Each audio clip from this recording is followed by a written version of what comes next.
వచ్చి సార్ మీరు సుగాలి ప్రీతి కేసు మీరు ఇంతకుముందు హ్యాండిల్ చేశారంట కదా, సుగాలి ప్రీతి తరపున ఒక పాట రాద్దాం అనుకుంటున్నాను సార్, హైదరాబాద్ వెళ్ళి ఓ 2-3 లక్షలైనా ఖర్చు పెట్టి పాట పాడిద్దాం అనుకున్నాం అంటే నేను అన్న ఎందుకమ్మా అన్న, నేను ఎందుకు అంటే అదేంటి సార్ అంత మాట అంటారు, ఎందుకేంటి ఇప్పుడేం ఇష్యూ ఏం లేదు కదా, 4 నెలల క్రితం ఎందుకు అన్నారు మీరు ఆ మాట అని అన్న, ఎందుకు మీకు ఇప్పుడు ఇష్యూ ఏం లేదు కదా అంటే లేదు సార్ ఆ పాపకి ఇంతవరకు న్యాయం జరగలేదు, ఒక పాట రాయించి ఆ పాట పేరు రిలీజ్ చేద్దాము బయటికి, మా ఫౌండేషన్ తరపు నుంచి ఆ పాపకి ఒక పాట రాద్దామంటే ఎందుకు అనవసరంగా మీరు ఇంత శ్రమ తీసుకుంటున్నారు, నాకు తెలిసి అది అనవసరమైనటువంటి విషయం అన్న. లేదు లేదు సార్ మనం కూడా స్పందించకపోతే ఆడపిల్ల విషయాల పట్ల ఎలాగా, నేను ఖచ్చితంగా స్పందిస్తాను, ఆ పాటని రిలీజ్ చేయిస్తాను, సమాజంలో కొంచెం కదలిక వస్తుంది అని.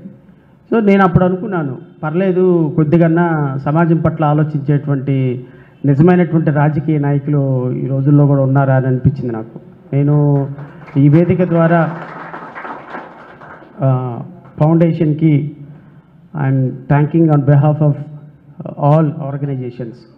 ఒక చిన్న పాప ఇష్యూని 10 సంవత్సరాల క్రితం జరిగినటువంటి ఒక పాప ఇష్యూని ఈరోజు అక్కడికి వెళ్ళి కర్నూలు వెళ్ళి ఆ తల్లిదండ్రుల్ని కన్సోల్ చేసి ఆ తల్లిదండ్రులు పాప తల్లి వీల్చైర్ యాత్ర చేస్తున్న సందర్భంలో మద్దతు తెలిపి మరి అన్ని విధాలుగా ఆ పాపకి ఆ మరణాన్ని బయటకు తీసుకొచ్చేదానికి నేను సహకారం చేస్తాను, ఆ నిందితులను పట్టుకునేదానికి సహకారం చేస్తాను, అన్ని విషయాల్లో కూడా మీకు తోడుంటాను అని చెప్పి పార్టీలను పక్కన పెట్టి ఇప్పుడు ఇక్కడ ఏ పార్టీలు మద్దతుతోటి పెట్టడంలా, అందుకనే ఇక్కడ ఏ పార్టీల ప్రతినిధులు ఉంటారు, బట్ పార్టీ ఎజెండాలు కాదు, ఇక్కడ ఉండాల్సింది అంశం ఎజెండా. అందుకోసమనే ఫౌండేషన్ తరపునే ఈ ప్రెస్ మీట్ రౌండ్ టేబుల్ సమావేశం పెట్టడం యొక్క ముఖ్య ఉద్దేశం అదే.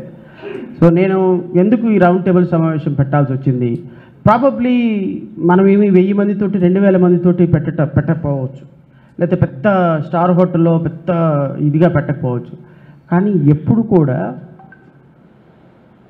ఒక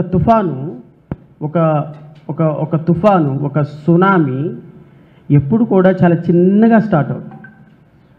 మనం ఇప్పుడు స్టార్ట్ చేసినటువంటి సునామీ మామూలు సునామీ కాదు ఇది.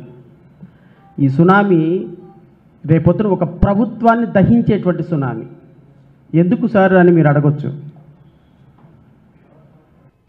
ఈరోజు చేతులు దులుపుకోవటానికి రాష్ట్ర ప్రభుత్వం సిబిఐ ఎంక్వైరీ వేసింది. పవన్ కళ్యాణ్ అనుకుంటున్నాడు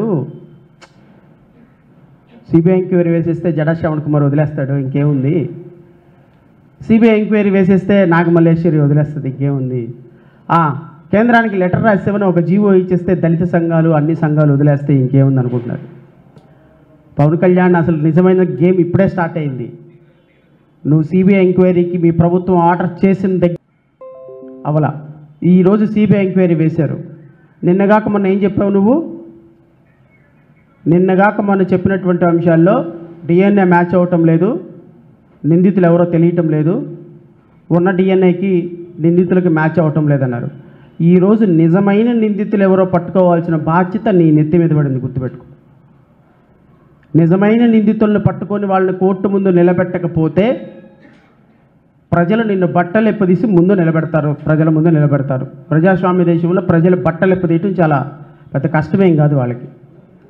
2025లో ఈరోజు నువ్వు వేసిన CBI enquiry with in span of 2 months లోపు ఇన్వెస్టిగేషన్ కంప్లీట్ చేసి, ఎందుకంటే 90% ఇన్వెస్టిగేషన్ కంప్లీట్ చేసేసారు జనరల్ పోలీసులు.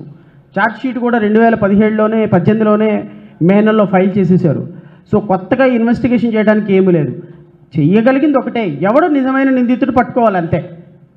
ఆ నిజమైన నిందితుడిని పట్టుకోవడానికి చాలా తక్కువ సమయం పడుతుంది, డోంట్ వరీ. ఈ నిజమైన నిందితుడిని పట్టుకొని కోర్టు ముందు విచారణ మొదలుపెట్టగలిగిన రోజునే సుగాలి ప్రీతి యొక్క ఆత్మకి శాంతి చేకూరుతుంది. అలా ఆ విధంగా చేయాలి అని మనస్ఫూర్తిగా కోరుకుంటూ నేను సుగాలి ప్రీతి మరణానికి ఒక 2 నిమిషాలు అందరం కూడా మౌనం పాటిస్తే తన ఆత్మకి శాంతి చేకూరుతుందని దయచేసి ఒక 2 నిమిషాలు అందరం కూడా మౌనం పాటిస్తాం.